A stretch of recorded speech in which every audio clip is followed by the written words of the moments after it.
Chapter 36. Do you not realize how dangerous this is? The king continued.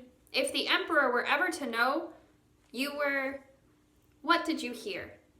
We heard you read the paper of answers, Yashan told him. The king drew a sharp breath. Then you must leave as soon as possible, he said. The emperor would have you killed just for knowing I have the paper. How do you even have the paper? Pinmay asked, her curiosity stronger than her timidity. I thought it was given away. That is a complicated story, the king said. I am not sure if I even understand it, much less believe it. What do you mean? Yashan asked. The king hesitated. Do either of you know the story of how the first king of the City of Bright Moonlight's father turned into a tiger? The story of the green tiger, Pinmay said instantly. Of course. Well, I don't, Yashan said, so tell me. The king waved his hand at Pinmay. I would be interested in hearing your version of the story, he said. So Pinmay began. The story of the green tiger. A long time ago, even before the time of my grandmother, the emperor called all the kings to his land to his spring festival celebration. At the palace, he presented to each of the kings a small seed. Each of you is to plant and care for your seed as if it is your kingdom, said the emperor. At the moon festival, you are to bring your plant to me. Those with the best flowers will be rewarded, but if any of you fail to bring me a plant... The emperor did not need to finish his sentence. The kings had all thrown themselves into Notos, each swearing he would return at the moon festival with splendid flowers. One by one they left, each taking his precious seed with him. The young king of the City of Bright Moonlight returned home to find his father waiting for him. The father had once been a powerful magistrate, but had fallen out of favor and was bitterly living at the palace. When the son told him of the emperor's task, the father was excited. You must grow the most magnificent flower, the father commanded. This is your opportunity to return me to power. The young king did not disagree and planted the seed with great care in a pot. Faithfully, he watered and waited for the seed to sprout. Nothing grew. The days turned into weeks and the weeks into months, and the pot was still bare. The king replanted the seed and called the best gardeners of his land to consult, but still nothing grew. Throughout this, the king's father wore a frown that seemed to become permanent on his face. He had sent spies to the neighboring kingdoms and heard rumors of orchids, peonies, and lilies. Yet his son had only a dirt-filled pot. If nothing grew by the moon festival, the king's father thought this chance would be lost, and considering the emperor's ire, perhaps worse. So when there was still no plant growing in the pot a month before the moon festival, the father confronted his son on his nightly stroll through the garden. You will have to leave for the imperial palace soon, the father said, and your pot is bare. The king nodded. In his hands was a piece of paper. The father recognized it as the paper he himself had given him as a wedding gift. I've prepared another pot for you, the father said. In secret, I had the gardener grow a rare moonflower. It is the finest ever seen. You will bring that instead. The king was silent, and for a long moment he stared out at the lake before him. Thank you, father, for your consideration, the king finally said, but I will bring my bare pot. You do not understand, the father said impatiently. The king of the City of Winding River has grown a red peony so bright it looks as if it is on fire. The king of the City of Far Clouds has an orchid with the fragrance of a sweet apple. All the kings will have flowers in their pots. What will you say to the emperor when you have none? I will tell the emperor I tried my best to grow his seed, the king said. Yet nothing grew. I must tell the truth. Are you crazy? The father said. Do you know what the emperor will do? He will take away your kingdom. He might even execute you for the insult. That may be, the king said, but I cannot lie. It would be found out eventually, so I must go with my own pot. I can make sure no one finds out, the father said. I will have the gardener and his family killed, and throw all who may know into the dungeon." The young king blanched at his father's words and looked at the paper in his hands. "Father," the king said without looking up, "I will bring my bear pot." "Don't be a fool," his father snapped. "You must bring a flower, or I will never return to power." The king gave a weary smile at those last words, a smile the father did not understand. As the paper in the king's hand flapped like a nervous butterfly, the father grew angrier. "Why are you looking at that paper?" the father growled. "What are you reading?" The king looked up with reluctance. He glanced at the moon and its reflection waving in the lake, the murky green water rippling in uneasy waves. "It says, 3 things cannot long be hidden: the sun, the moon," the king said slowly, holding the paper for his father to see, "and the truth." At this, the father gasped. "Is that a cursed paper that is giving you this idiotic advice?" he cried. "You are listening more to that infernal piece of paper than your own father." The father gave an infuriated roar and grabbed the paper from his son, seizing it with such force that he fell backward into the lake, shattering the reflection of the moon. The paper slipped from his fingers and, almost as if it were a fish, floated over his face. The father thrashed and flailed, clawing the paper from his face. But as he struggled to lift the paper, he realized he no longer had hands. His hands had turned to paws, and his skin was wet fur, the same color as the murky water. His clothes writhed around him until he finally twisted off. And when at last the paper fell away, he knew his face had changed as well. The young king gasped in shock, and the father was only able to see why when the reflection of the moon returned to the lake. He had turned into a tiger. "Wait," Yashan interrupted. "I thought the first king of the City of Bright Moonlight exiled his father." "He did," Pinmei said. "He had to. When his father turned into a tiger, the first king couldn't let him stay in the city. He was too dangerous. So his father was exiled." "So it was the tiger that he exiled," Yashan said, scratching his head and looking up as if trying to read a lost memory in the night sky. "I guess that would make sense."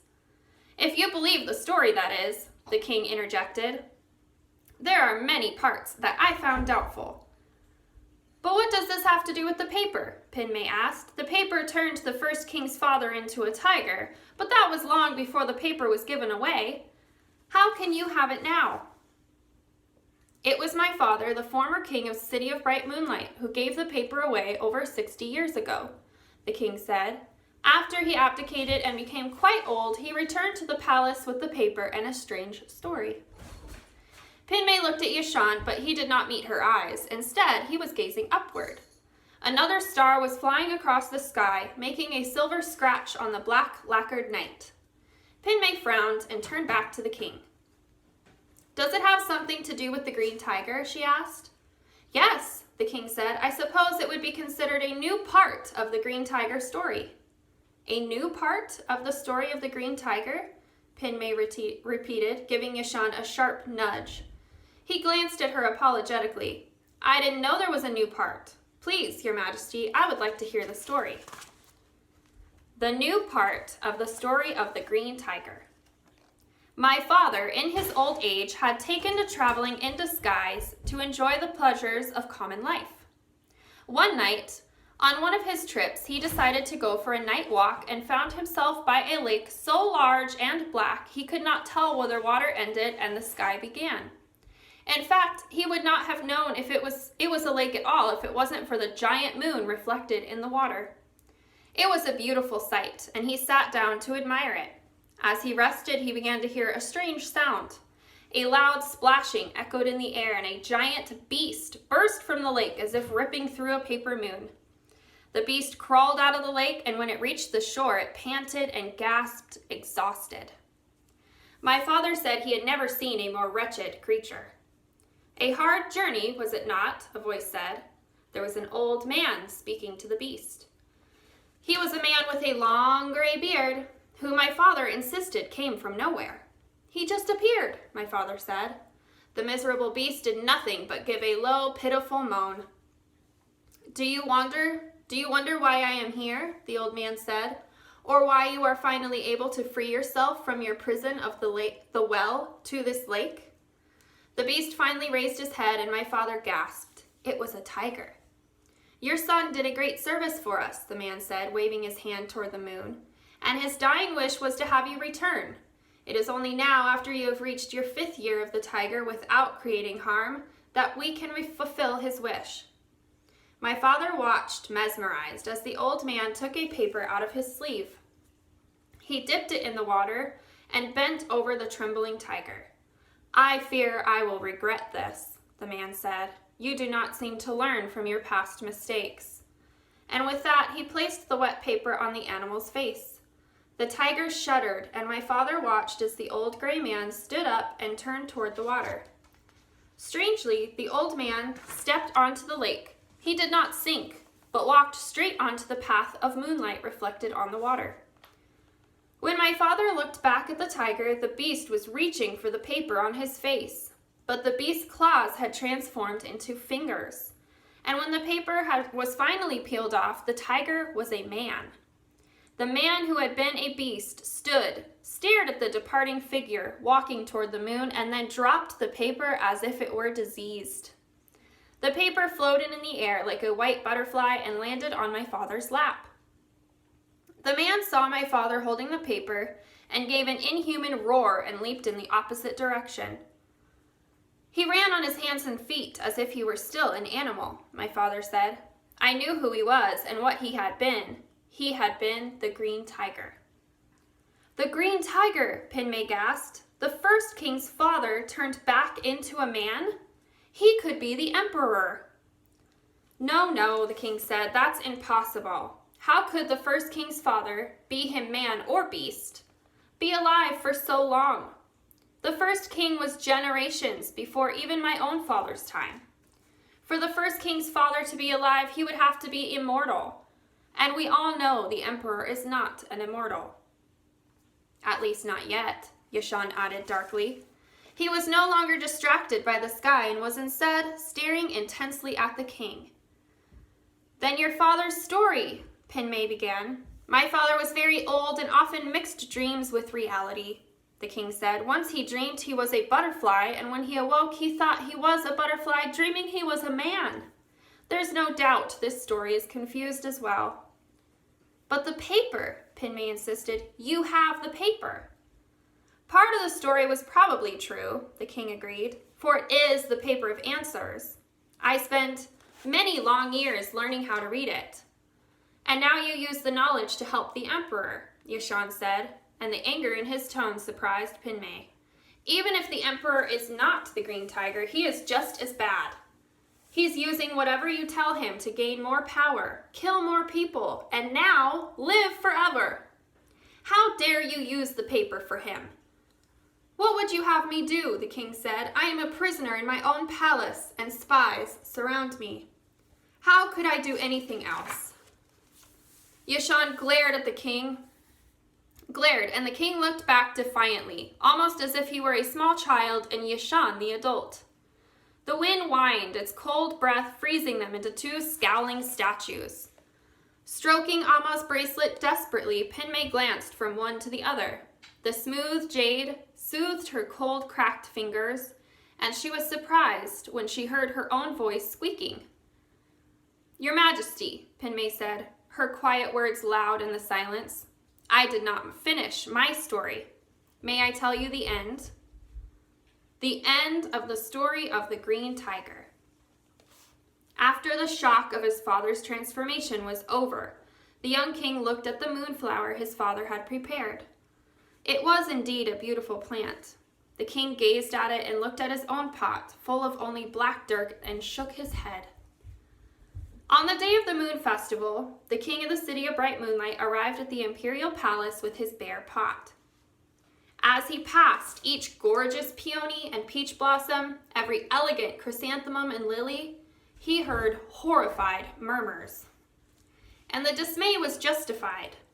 For when the emperor saw the king's pot, his face turned as black as iron. What is this? Demanded the emperor. A bare pot? Whose is this? It is mine, the young king said as he prostrated himself on the floor. "I will strip you of your kingdom for your insult." The emperor bellowed. "How dare you?" "I am sorry, your exalted majesty," the king said, flattening himself even lower to the ground. "I tried my best to grow your seed, but nothing grew." "How could you not grow a simple seed? How incompetent are you?" the emperor barked. He looked at the king before him and the vibrant flowers surrounding him. Orange and vermilion, magenta and gold, the colors blazed like flames. "Tell me," the emperor said in a slightly different tone, "do you not have a better excuse than that? Did not your unskilled gardener destroy the plant? Or perhaps one of your rival kings poisoned your soil?" "No, your exalted majesty," the king said. "I was just unable to grow the seed." "Answer carefully, young king," the emperor said in a menacing tone, "for your life may depend on your answer. Who is to blame for this empty pot?" The king raised his head. His face was white, but he said without hesitation, "I am." The room gasped, and all expected the emperor to call his guards and drag the king away. But instead, the emperor smiled and stood and motioned for the young king to stand. "All bow to him," the emperor ordered. "Bow to the greatest king in my empire." The other kings were confused, but they all lowered their heads. "Only the bravest and most virtuous men would dare to bring me a bare pot," the emperor said, "as well as refuse to blame another. You are a man of great honor." "I do not understand," the king said. "No one could have grown a flower from the seeds I gave," the emperor said. "I boiled them." When Pinmay finished her story, the silence returned, but it was a gentle quiet without resentment. For a long moment, the king looked out, past the stone sculpture to the frozen lake. Then he bowed his head to Yashan. "You are right," he said in a low voice. "If my ancestors knew how I have helped the emperor, they would be ashamed." As he raised his head, Pinmay glimpsed his haunted eyes and saw how broken he was by worry and regret. She forgot he was king and touched his arm gently. He looked at her and his anguished eyes softened. He patted her hand with gratitude, the soft snowflakes landing on them like resting stars. A strange twittering filled the air. Pinmay's face yanked skyward. It was Lady Meng's swallow, and running in the distance, Lady Meng. They rushed to her as she clutched at them. "Yana sent me," she gasped. "Told me, the emperor, soldiers, guards." There was a twang in the air and a high-pitched shriek. Thud. Something fell from the sky. Pinmay looked down. At Yashan's feet was a mussel with the tip of a soldier's arrow in it.